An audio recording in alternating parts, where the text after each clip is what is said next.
My name's Erica, and I'm here to talk to you about contentment. Contentment is learning to be okay with what you have. And I mean, whatever you have. Let's take bicycles, for instance. You can be content if you have the best bicycle in the world. Like this one.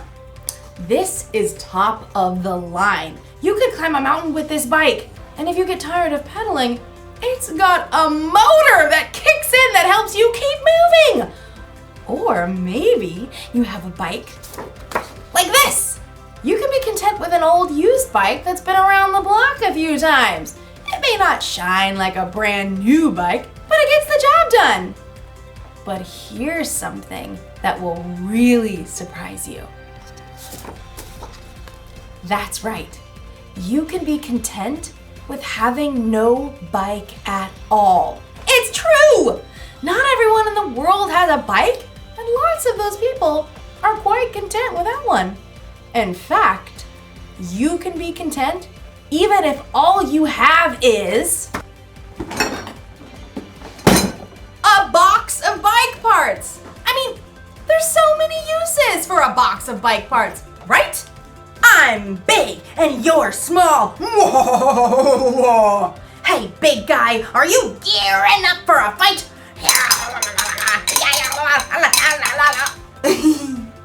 In today's story, we'll hear about the next step after contentment. I think you'll get a real kick out of this story. This is a kickstand. So many uses. Man, all right, I'll see you next time. The Bible. It's 66 books of history, stories, letters, and poetry that fit together to form God's one big story. The epic adventure of how He created us and loves us so much that He made a way to rescue us. As we travel through the Bible, from Genesis to Revelation, we discover people who met God and found their lives changed forever. Now, for an amazing story, inspired by the book of 2 Corinthians, chapter 8, verses 1 through 5. As Sarah entered the cafeteria, bagged lunch in hand, Grace waved her over. Hey, Sarah, we figured out the service project thing. Sarah slid into the seat beside Grace, across from Cassie and Rochelle. All three of them sported expensive salon haircuts and manicures. Sarah tried to smooth down her own frizzy hair. She was glad that St. Joseph's School requires uniforms, because at least her clothes looked like what everyone else was wearing. Oh, right, the project for social studies? Miss Moss had required that individual groups find a service project to do during the holiday season. I looked through Miss Moss's list. This one's perfect. Grace showed her tablet screen to Sarah. Helping a refugee family? That's a great idea. Yeah, we can just buy them stuff from this list and send it to their new home. Where is the... Sarah looked at the table again, trying to decipher the name on the page. Where is the KMB family living? Somewhere over on the east side, like Grove or some place with those rundown houses. Sarah swallowed hard. She lived on the east side when she'd moved in with her grandma. It was only because of a scholarship that she was able to attend St. Joseph's School. It says here the family needs 3 sets of sheets. Oh, I know! You've seen those ads for tufted owl sheets? They're supposed to be the best. Sarah's eyes widened. Aren't those sheets like $200? That's cool. My dad will give me the money. They need dishes. I'll order a full set from Macy's. My mom has a platinum card there. I'll get them a TV. Perfect way to learn English, right? Enter a credit card number and boom, service project done. The girls turned to Sarah, who avoided their eyes by staring at the list of needs on the tablet. Hey, Sarah, what are you gonna send? They need winter coats. I saw these awesome tailored down jackets on sale for like $125. I don't know. I'll text you all later. That evening at dinner, Sarah barely touched her spaghetti. Grandma peered across the table, her eyes bright under her wiry white hair. Now, what's wrong, Sarah? Oh, it's this service project I have to do for school. We're supposed to help this refugee family that's moving into a house over on the Grove. The Kayembes. That sounds like a lovely idea. Yeah, but everyone else is ordering stuff for them. Expensive sheets and TVs and things. The only money I have right now is for bus fare. What am I gonna give?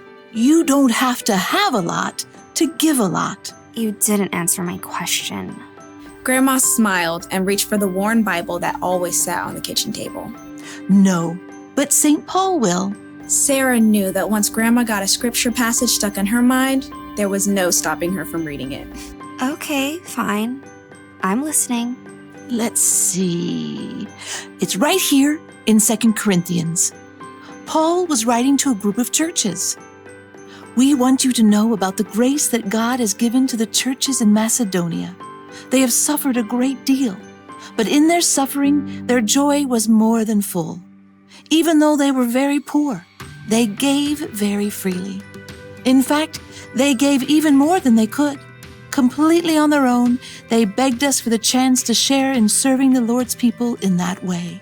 But that's still talking about money. The churches gave money. Listen with your heart. They gave from what they had, and they did it with joy. Well, what I have is not money. But you've got other things. Okay, I'm good at baking. I know how to use the bus and get around. I have time, I guess. Grandma beamed and her face crinkled. All good things. Reluctantly, Sarah smiled back. Okay, I'll make a list. Next morning, Sarah's friends crowded around her locker. Hey, have you decided what you're gonna buy? Well, I thought maybe the Kayembe family needs more than just stuff. Like how?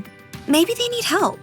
You know, like finding the library, figuring out the bus system.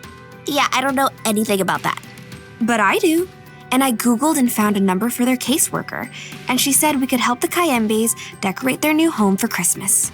Oh, that's a really cool idea. I found this awesome video that shows how to make Christmas ornaments from salt dough that you shape and bake and paint. You all could come to my place and help. Sure, that'd be great. I mean, it's a tiny apartment kitchen and all. You tell us what to do, we'll do it. Sarah breathed a sigh of relief. Maybe she couldn't send $200 sheets, but she could use her time and creativity, and even her grandma's tiny kitchen, to help welcome a new family to her neighborhood.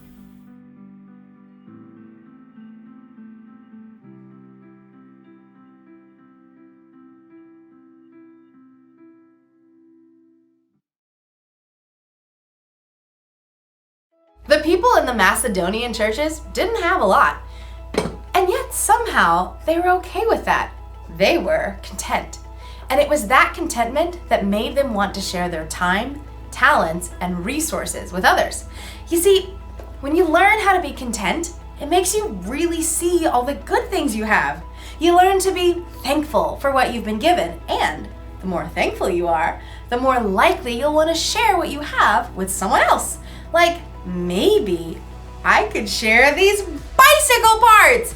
You know, I'll bet there's a bike somewhere that's falling over somewhere because they need a kickstand. I could give this to that bike. Or someone might need, to replace their chain because theirs is old and rusted or broken. Let's see. These might even help someone hold onto their handlebars a little bit tighter. I could give all these parts away and help a lot of people. You know, we all have something we can give. Maybe you don't have a lot, but you've got something. You may have money or stuff, or you may have strength to help your family around the house with chores. You may have talent to make people happy, or you can have time to spend with people who don't want to be alone. Honestly, you'll truly start to see what you have to give when you learn how to be content. The Apostle Paul wrote that he learned to be content through the power of Christ, who gave him strength. When you put your trust in Jesus, he can give you that strength too. The one thing to remember today is this: you can always use what you have to help someone else. So think about all you have to give and be thankful. Don't forget what I've spoke in. Get it? This is a spoke. See you around, because it's a wheel. Bye!